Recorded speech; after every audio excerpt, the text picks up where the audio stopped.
Hi, I'm Christine Fife, founder of the Wine Pro Grapevine and vice president of Selling Wine Strategies Consulting. In November of 2024, my business partner and I, my co-conspirator, Bronwyn Haynes and I, started the Wine Pro podcast, which our goal was to bring in industry experts and innovators and just talk about the wine industry as a group and what we all bring to the table and where we think we need to go.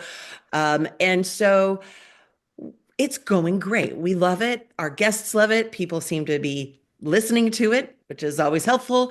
And so we wanted to kind of expand on that in the Wine Pro Grapevine community. So we thought, well, let's do panels. Why don't we have the Wine Pro panel? We have the Wine Pro podcast, Wine Pro Grapevine, why not the Wine Pro panel? So this is a new series for us, and we're really excited to launch it.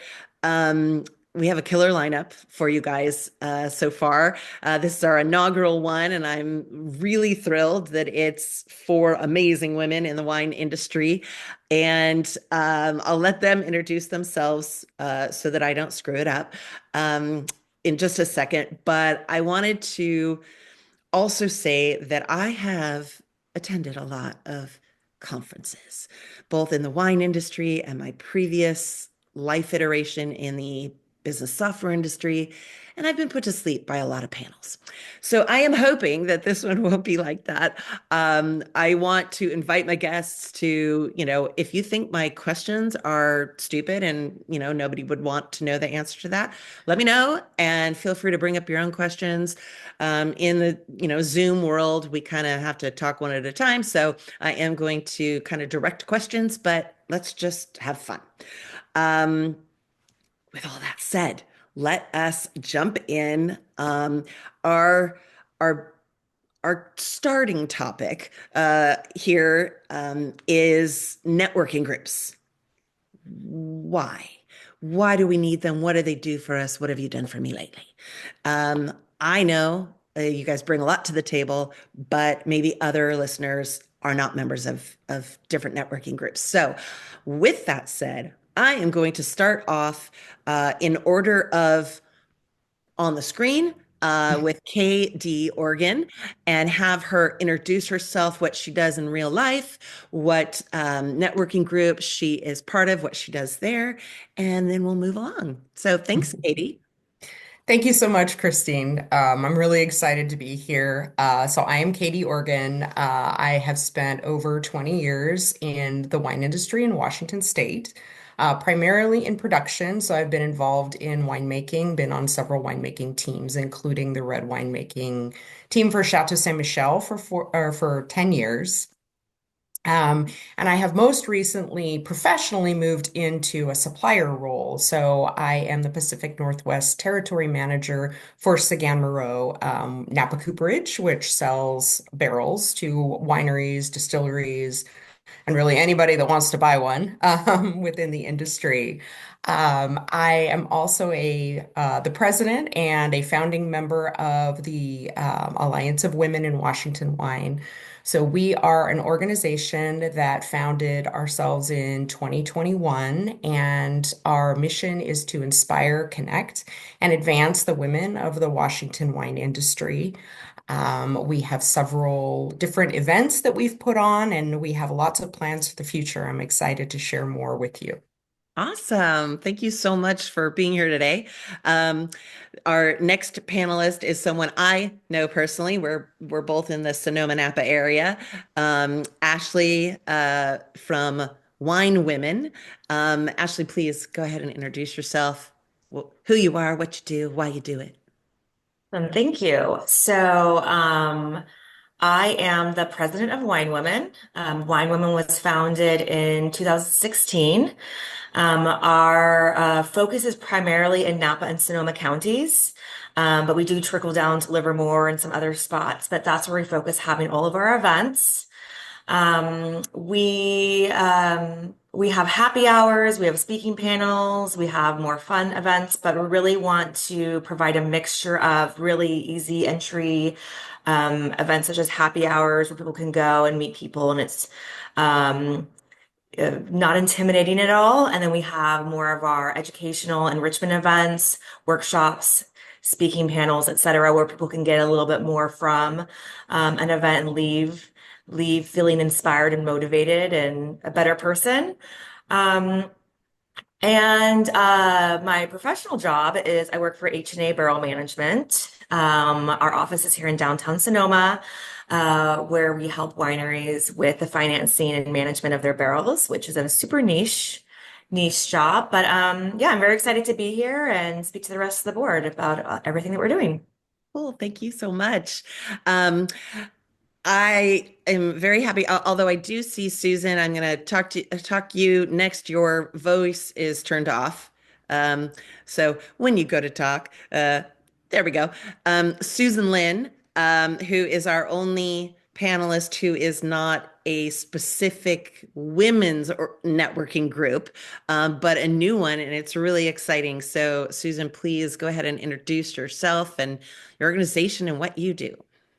Well, hi, everybody. First of all, thank you, Christine, for having me on here. It's really exciting to be able to meet you and everybody else here. And it's a real honor to be here to be able to share about what we do. And yeah, my name is Susan Lin. I am the president of the newly formed Asian Wine Association of America. And our mission is to champion the wines and heritage of Asian American and Asian vintners in the U.S. through advocacy, community engagement, and professional development. Because what we really want to do is to foster an inclusive environment that celebrates diversity in the wine industry.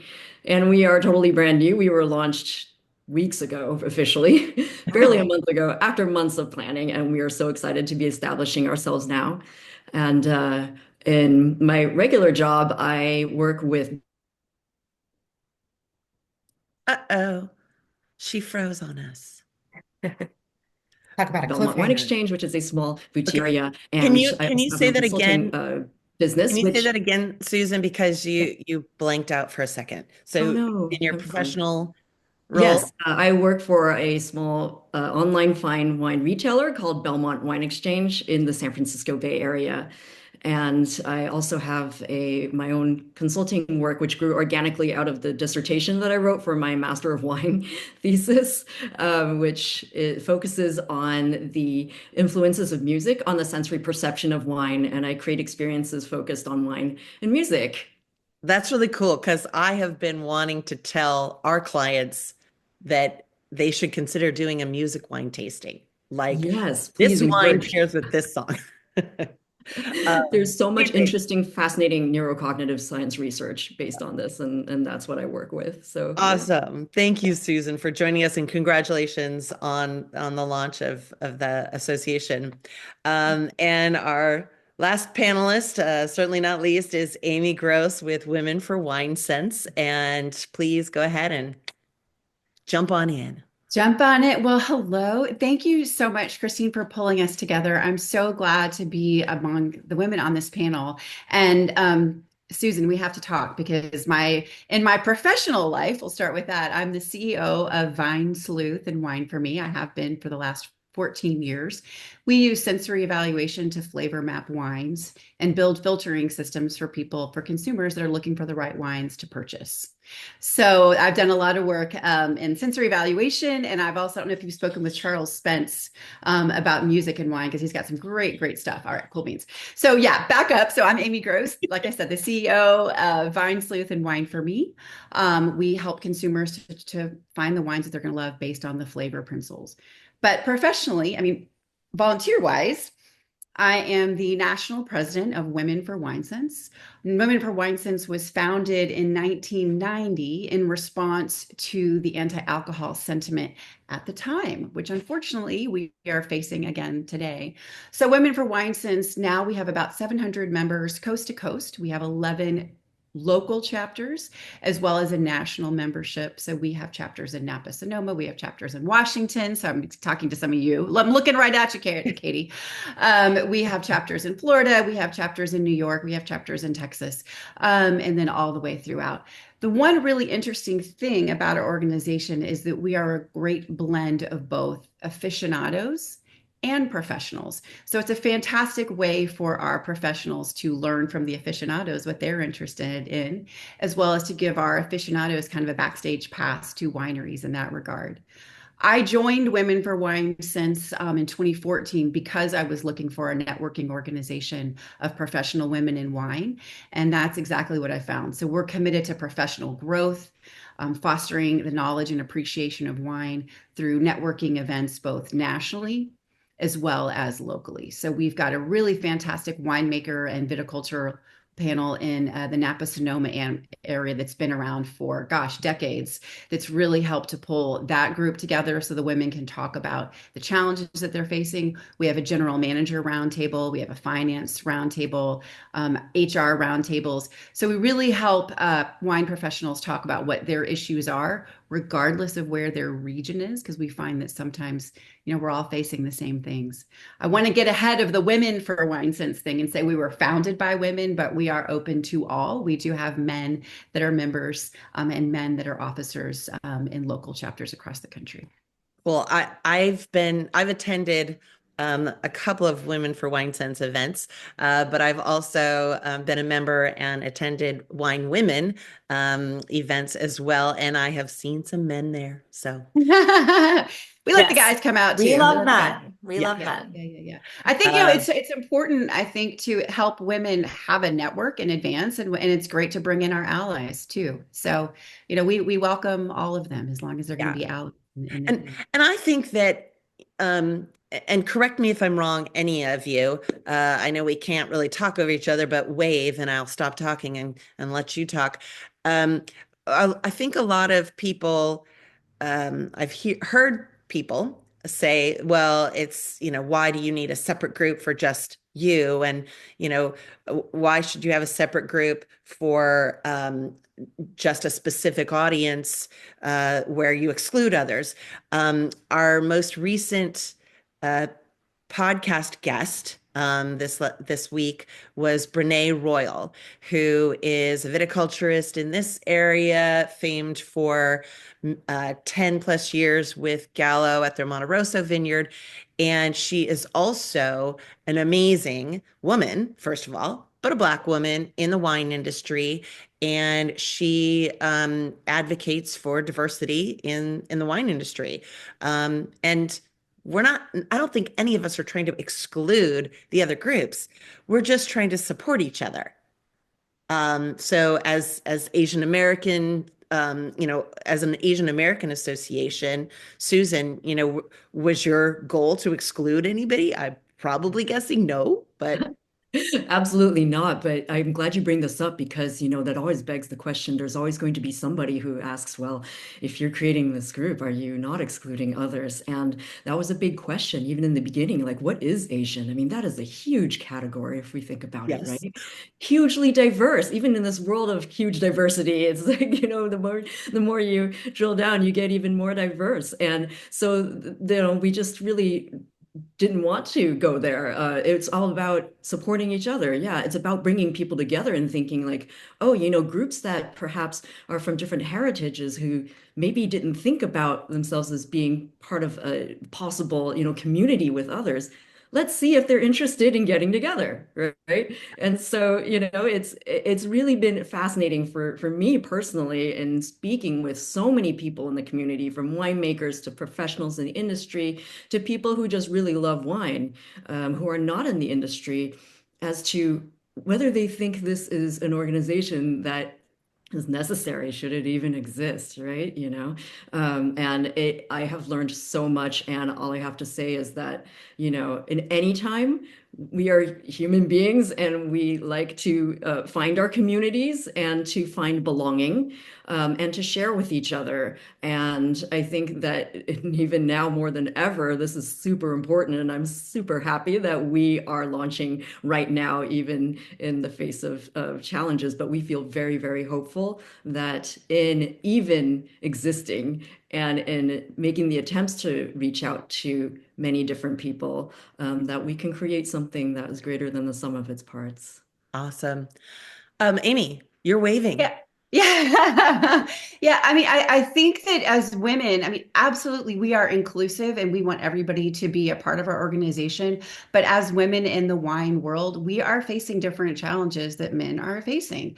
And sometimes getting that voice heard at the table is a challenge. I mean, that's what our founders faced back in the late 80s, 1990, when they came official. And whenever they were reaching out and they were hearing their kids coming home from school saying, "Hey, mom, you make drugs." And they're like, "Ooh, there's more to the story than that." So they took to the Hill and they went to DC and they lobbied. And they faced different things then, trying to get themselves being taken seriously as women. I mean, we're talking Marguerite Mondavi, we're talking, Julie Johnson, luminaries that they had to kind of up their game so that they would be listened to. And unfortunately, I think that women in any industry still, whenever we band together, we can learn what other women are going through. We can support each other effectively. We can support each other positively. So I think that there is definitely a need for groups to band together. But I think also as women, we also understand how important it is to include others, right? I mean, because we've seen it. We felt pushed out. We felt that we were dismissed. I work in AI, right? There's not a whole lot of women in tech and AI, and I feel it. And so whenever you've got women banding together, y'all, we can do some really amazing things when we do that. And I think one of those things is supporting each other and supporting the organization and supporting the industry as a whole. We just look at things in a more inclusive, uplifting way. And I would bet that all of our organizations, that's where we are at the heart, right? We just want to lift other people up so that we can all do amazing things for this industry that we love, or else we would not be here. Absolutely. I have some questions for each of you, but Katie is waving, so I definitely want to give you an opportunity to jump in.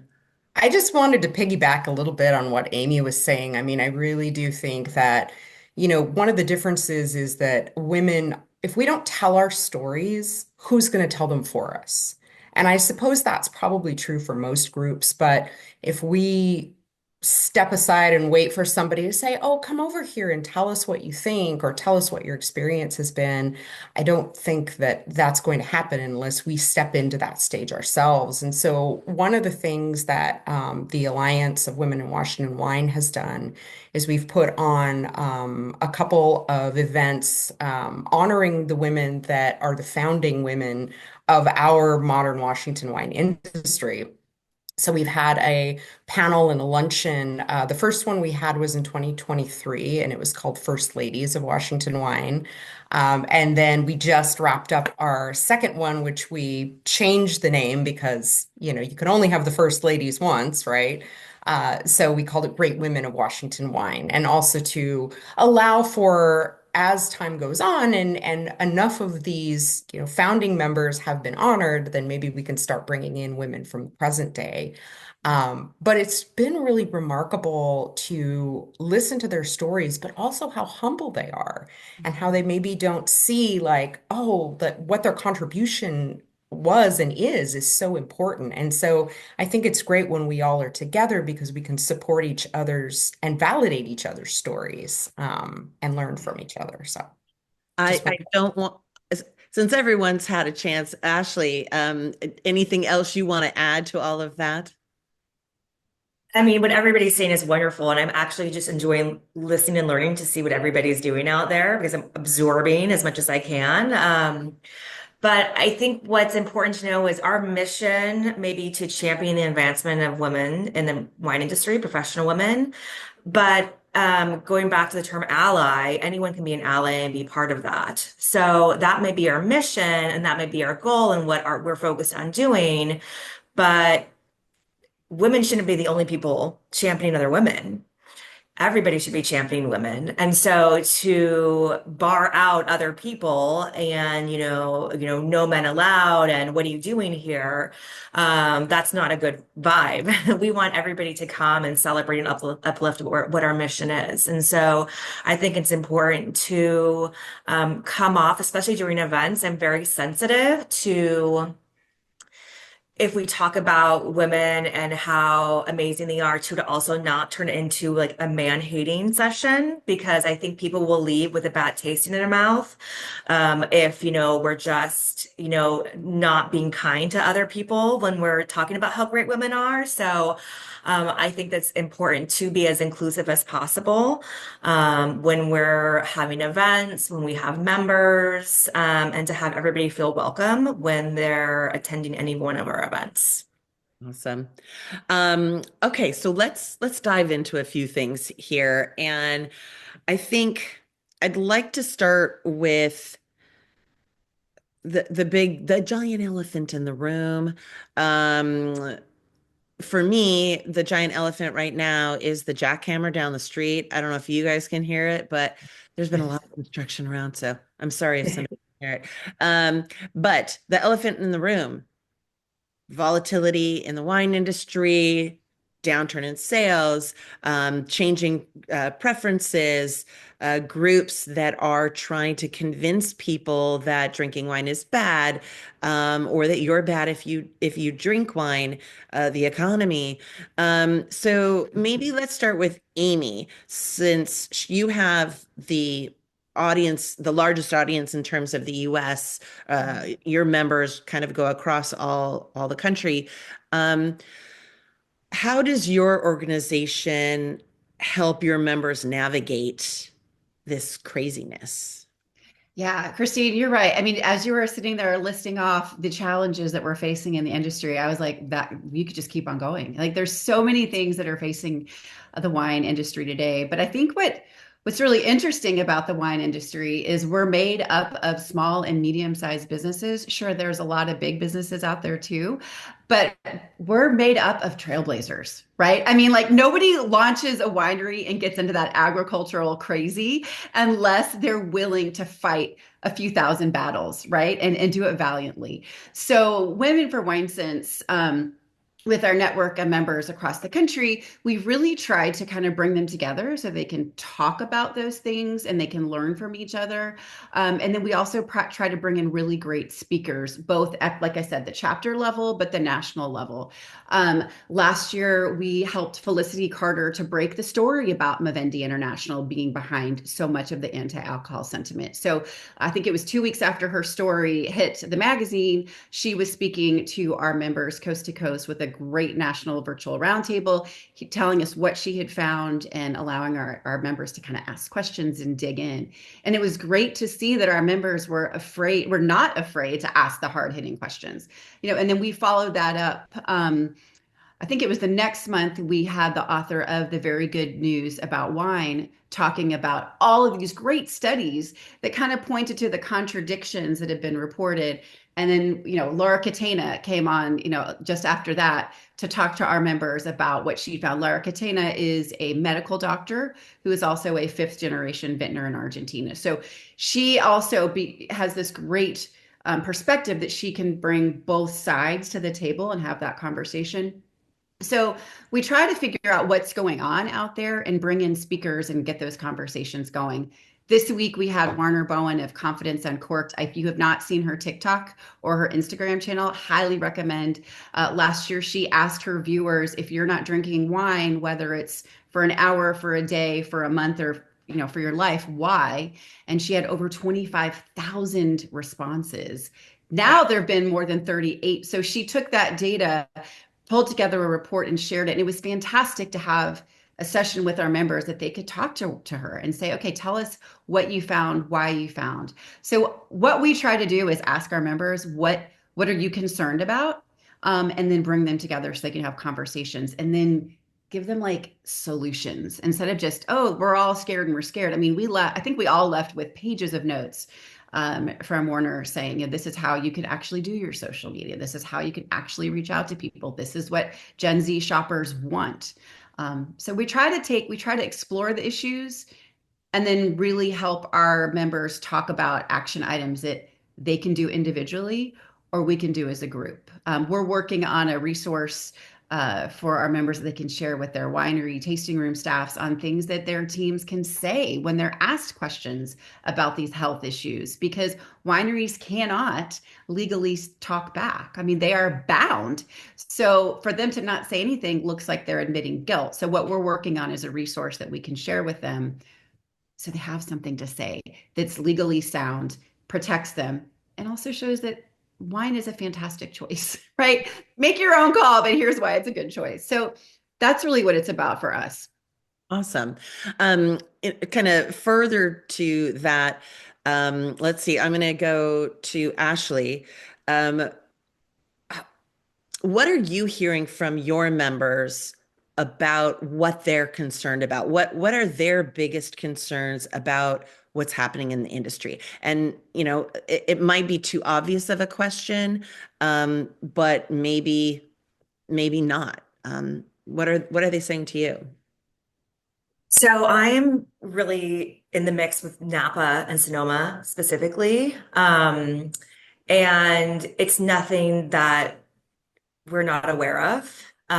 We understand universally that visits are down, people are buying less wine, but they're buying more expensive wine. Gen Z and millennials are more into experiences, more than spending a bunch of money.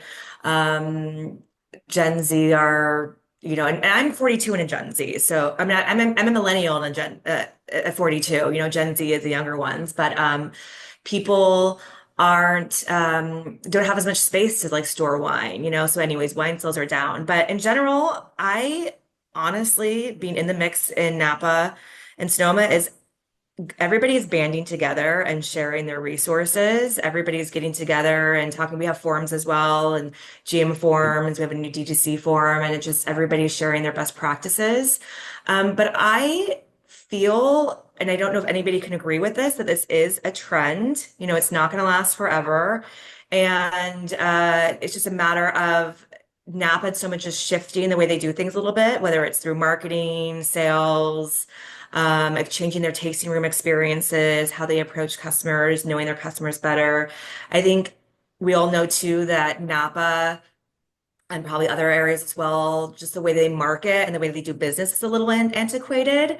It's a kind of a scary thing. And I have people that have come into Napa and they've been introduced to me to help get into the wine industry. And they were VPs at tech companies, VPs at, amazing corporations where their background and experience is crazy, but they go to apply for a job at a winery and they're really well qualified, but they don't have that wine industry experience. So I think it's, Napa in itself is it's kind of its own worst enemy. But I do think that with another generation coming through, and I do see people having conversations about these. I mean, there's so much to talk about, right? Like tariffs and sale. I mean, there's so much. You just listed maybe 5% of them. But I do think that people are coming together and sharing their insight. I do think that this next flow of generation, like the millennials and the Gen Z, like we're going to change and shift the wine industry to where it is going. And I'm kind of excited to see that change with a little bit more of a fresh mind, open mind.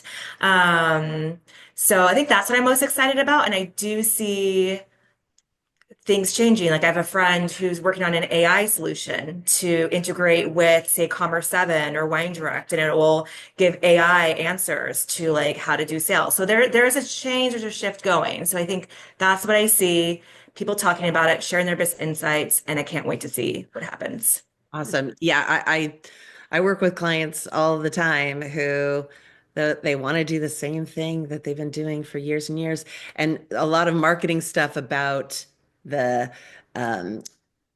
we have to market to millennials and Gen Z, but millennials and Gen Z are also the ones who are now working in the industry. So Yes. and the way we do things is not specific to millennials and Gen Z. As a Gen Xer, I can say that I like a lot of things that they do, and I use technology myself. So, Right? That's because we're the forgotten generation, Christine. The Xers, like they just forget about us, but we're mighty. Yeah. That's right. Small but mighty. Yeah. And I think that's a good point. Like people, like AI and new technology, it's not as scary as it sounds, more people are using it, even, people in their 70s and, or so they're using it and don't even realize it. So don't be scared. Um, Katie, if considering your organization, um, do you feel that it has, as an organization, a role to play in the shaping the future of the wine industry, whether that's the wine industry just in Washington or nationally or globally? Is your organization looking to try to shape the wine industry in the future? Yeah, that's a great question. And it kind of ties back a little bit into that when we were talking about, being inclusive with everyone, because as Ashley pointed out, I mean, everything that we do, we don't want to just, even though women is in our organizational title and that's our focus, we definitely want to have advocates that are in all different, identify in all different ways, right? So it's a little bit of a challenge, I think, because when we founded the group, there was a lot of like girl power, rah rah, and it's not that there isn't still that, but now that we've been an active organization for, going on 5 years, you start realizing like, okay, maybe we won't make change as quickly as we thought we would, or maybe we won't be able to be as, I don't know, edgy as, for lack of a better word, with some of the things that we want to try to accomplish. Um, I do see us impacting future generations in the wine industry. One of the things that we offer is a scholarship. So we're doing an annual scholarship and we're working towards endowment of that scholarship in order to help support women that are studying in the wine industry. And I think part of that is, even though we started off being like, oh, we want to support women who are going into viticulture or going into enology, we're seeing that there's a lot of opportunity for women in a lot of other areas, wine sales and education and some of these other arenas, and especially for women at different stages of their careers. Because if you're just starting off, of course, going to a university and getting a 4-year degree is, amazing. But if you are raising small children, or you're living in more of an urban environment, or you also have to work, or something like that, where you're not able to, go live in a dorm in the Palouse and get a degree, there. It's like, okay. So a lot of it, I think, for us is about adapting to what is necessary in our industry. And I think, Amy kind of mentioned that too, like listening to what people need and responding to that. And I think that's one of the ways that we'll be able to shape the industry going forward, is being able to create these opportunities for people to have resources that are timely for them, in navigating the difficulties that are coming up. Awesome.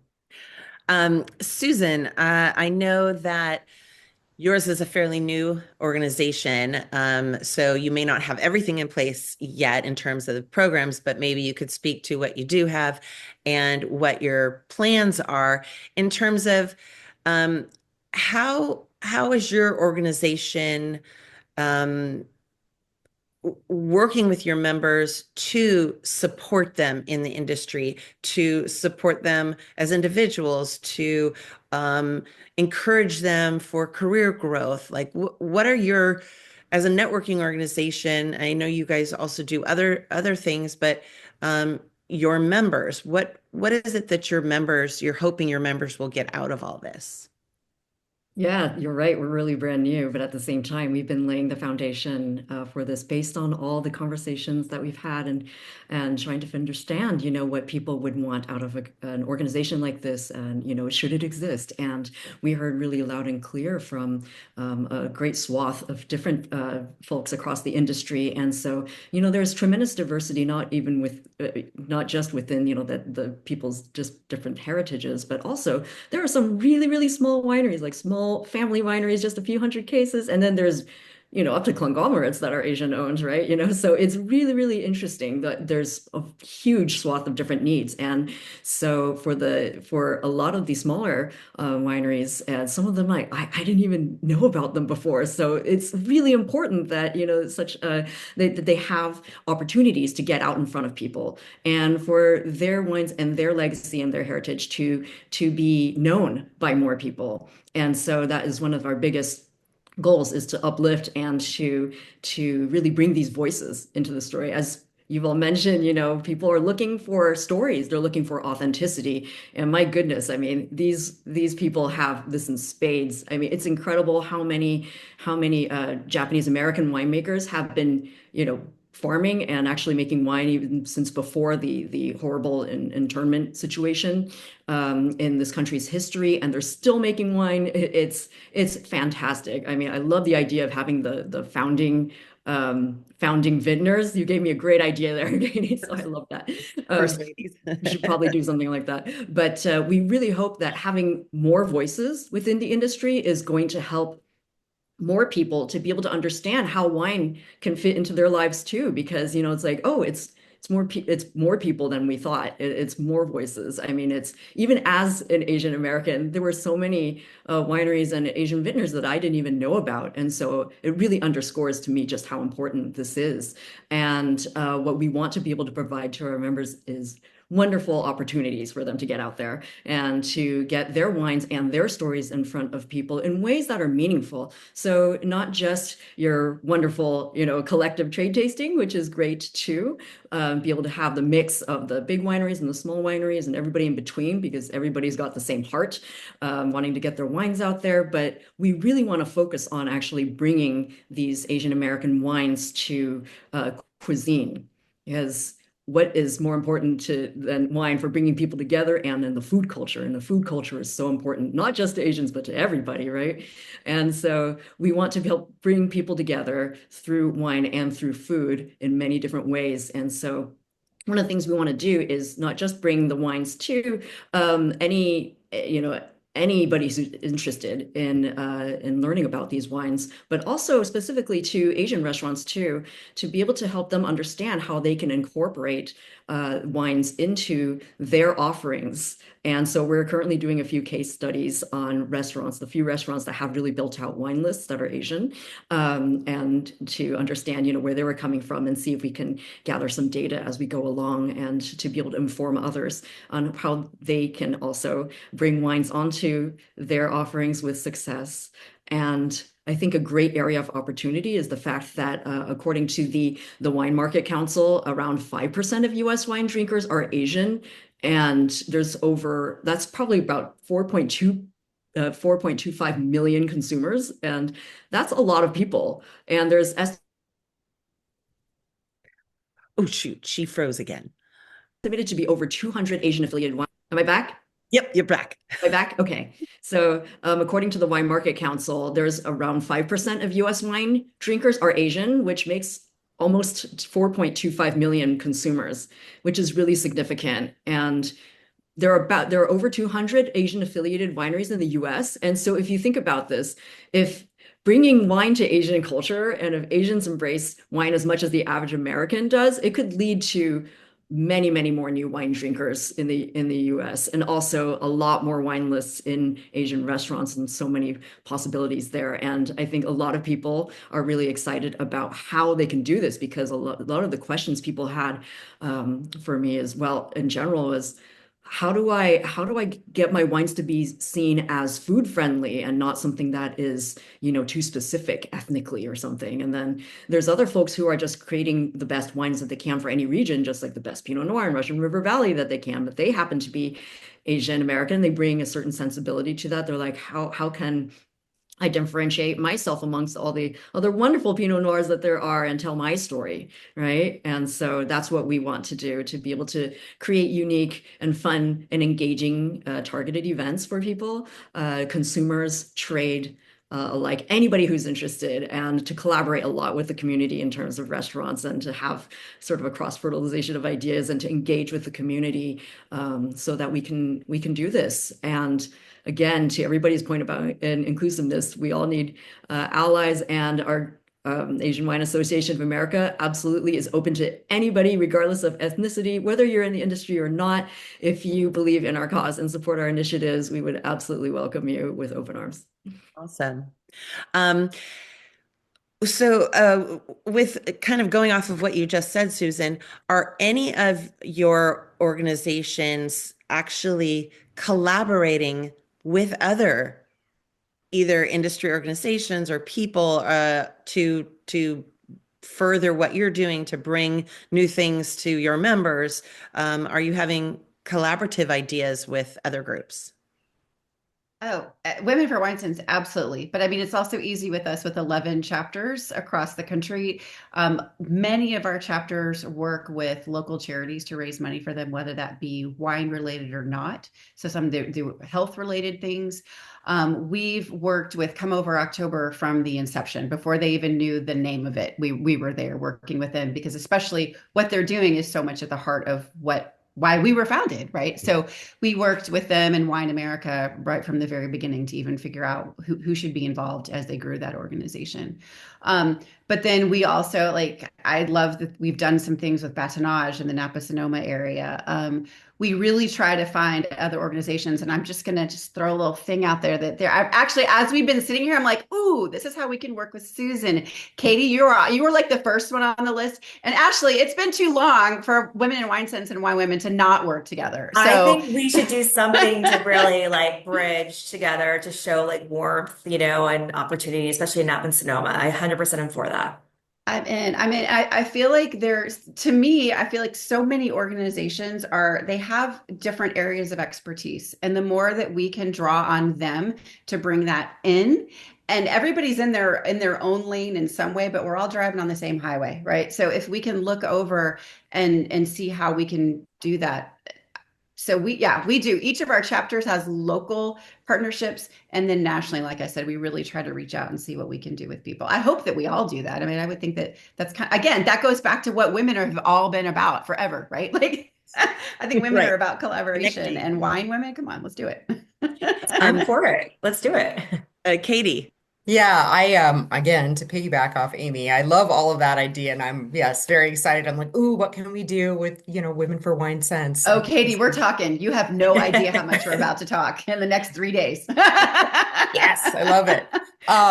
But yeah, that's something that our organization, kind of when I was talking about, oh, the things that we thought we wanted to do in the beginning and what we, have kind of ended up, the direction we've ended up going is a lot of it is discovering, yes, there's already organizations out there that are doing these specific things, and rather than reinventing the wheel, like how do we either work together so that we are supporting each other, or what is new and missing out there that we can fill the need for.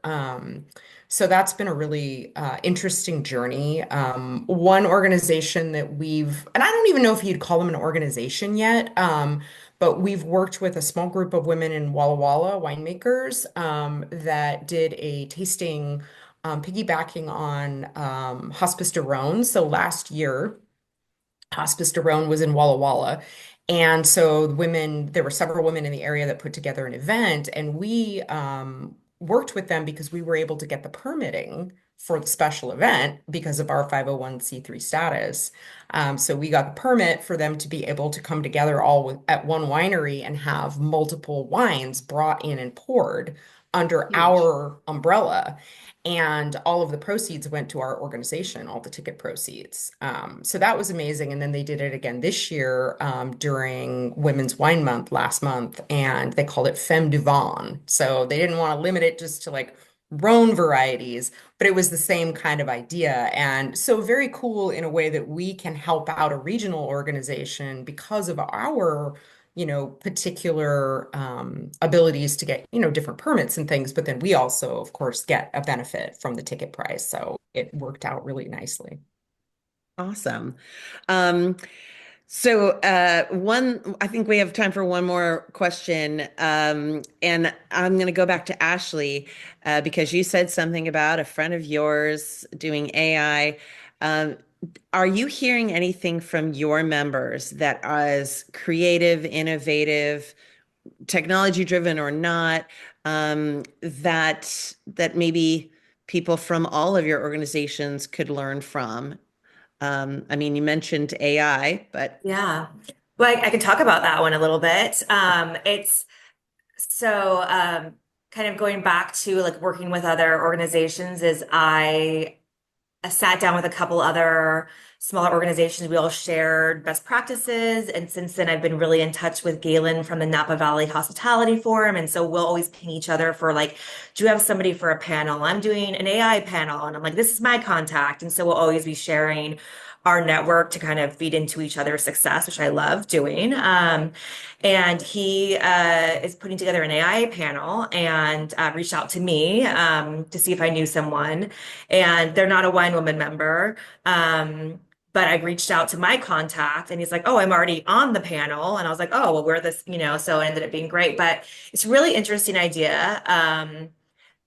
So he's creating a company called Cork Vision. And at first it was going to be like to replace something like Wine Direct or Commerce 7, but it's actually going to be a little tool that integrates with, and it's going to be this little quirky like French bulldog. And you ask it questions like you would ChatGPT, like, what are my sales of this? Or like which customers am I at risk of losing? But you talk to it like you would a normal person. It gives you these crazy reports and does things beyond our scope of even understanding, right? But it's like one step ahead of you in like planning and kind of taking all the reporting and everything that you get from an analytics tool, but then applying it into like next steps for you to make when marketing, when reaching out to customers, et cetera. So that's really cool. I can't think of any other technologies off the top of my head, but I will say that it's been interesting. I sat down with him and a bunch of my friends that work in the wine industry, including Grace Corson, a friend that works at Opus, a friend that works at Seven Apart, a female friend that works at Redmond, and we gave them feedback on like what do DTC people deal with. So it's really interesting. Like that's the kind of community that we're in, where we just even this right here, love roundtables. We love getting together and like joining forces. So that's been pretty cool. But that's my input on that. I would ask if anyone else has something to say, but I think Amy definitely does. Yeah. So I have to say this because my business VineSooth is AI driven. So I've been working with coders to code and to build learning algorithms when it comes to wine preference since 2011. And part of our business, we were partners with IBM. And actually, I traveled with IBM globally to talk to grocery stores about using AI in the retail setting a lot in 2017, 18, 19. And then there's this COVID thing that happened. So that travel got cut short. But so what I'm doing is building, like I said, this recommendation engine. We don't use AI to do our flavor profiling. We use sensory science and evaluation to do our flavor mapping. And then we take that flavor data and then we build the recommendation engine from that, which is interesting because I've been interviewed several times and they always assume that we're pulling flavor data.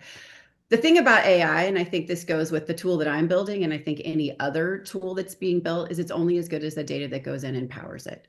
And so I'm always so curious as people are building, because what's so critical is how are you can make a chat engine, you can make a recommendation engine, you can analyze data, but only if the data that's going into it is really, really solid.